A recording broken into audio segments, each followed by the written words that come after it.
Get ready to cringe. I'm Sora Lux, and this is your card of the day using the Thoth Tarot White Box A.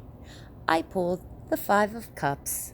In this card, we see 5 empty cups in the shape of an inverted pentagram with withering lotuses and a dark, chaotic background at the bottom of the card. Kabbalistically, on the Tree of Life, this card occupies Geburah, severity or might, in Briah, the world of creation.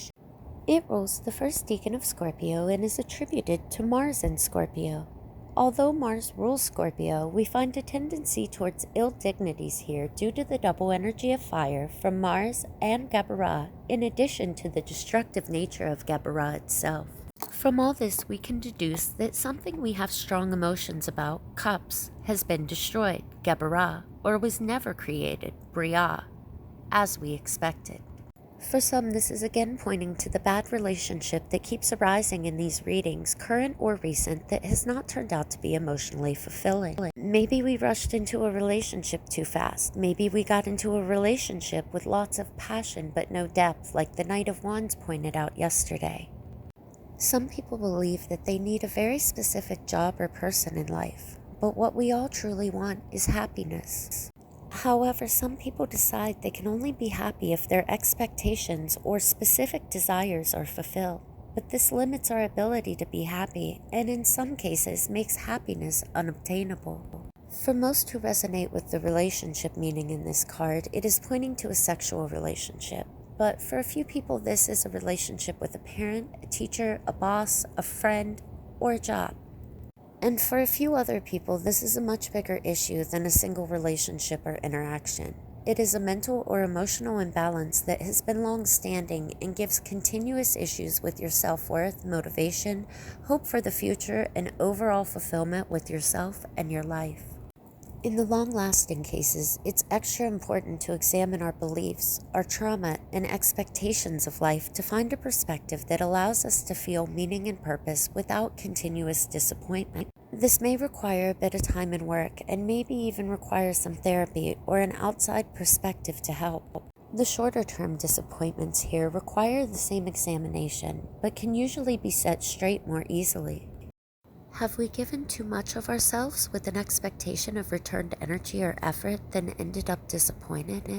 If so, we must learn to give with an open heart, free of expectations, and to only give what we can afford to give others comfortably without negative effects, including our time, thought, emotion, money, and effort. We may need to learn to communicate our needs better or remove people and places that don't meet these needs, no matter how well we approach them. For some listeners, this is just indicative of a slightly off day where we don't feel a lot of inspiration or motivation to do the things we have to do or the things we love. If that's the case for you today, it's okay. Prioritize what you have to get done for survival and do those things first. That will give a little serotonin boost and keep things from deteriorating further. Try to look up inspirational videos or talk to a funny friend who always cheers you up and makes you laugh. Once you do, you'll feel a little better. Then you can save the other tasks for a day you feel more inspired or motivated. As long as you don't do this every single day, it will eventually balance out. If it is something bigger and more far-reaching than an off day, like a bad relationship or unfulfilling job, then start small. You don't have to find a new career path or partner today. All you need to do is start to make changes for a better future. Break off the bad relationship, but realize you may need time to process and heal, allowing room for that. If you can't leave the relationship due to money or housing, then go put in applications or do something to further your goals and get you into a better position to be self-sufficient, and act on it now. If you hate your job, then look into training or grants for training in a new field. Don't try to force a cheater to be a good man or a shitty job to be enough. Otherwise, your emotional disappointment will be long-lasting and harder to resolve as time goes on. And try not to let life's disappointments deter you from living life again. If you have a bad relationship, job, or just day, try to figure out where you were spiritually when you attracted these things. Understand that you need to change your consciousness or perspective to not make the same mistake again. But you don't need to stop living and loving life itself. You are worth feeling happy and having a good life. But no one can or will be responsible for making that happen but you. If your happiness is dependent on anyone or anything except yourself, you will inevitably be unhappy. If you float through life, leaving things to chance, it's very unlikely much good will fall into your lap. Instead, we must consciously and actively live our lives, creating opportunities, creating happiness, and creating meaning.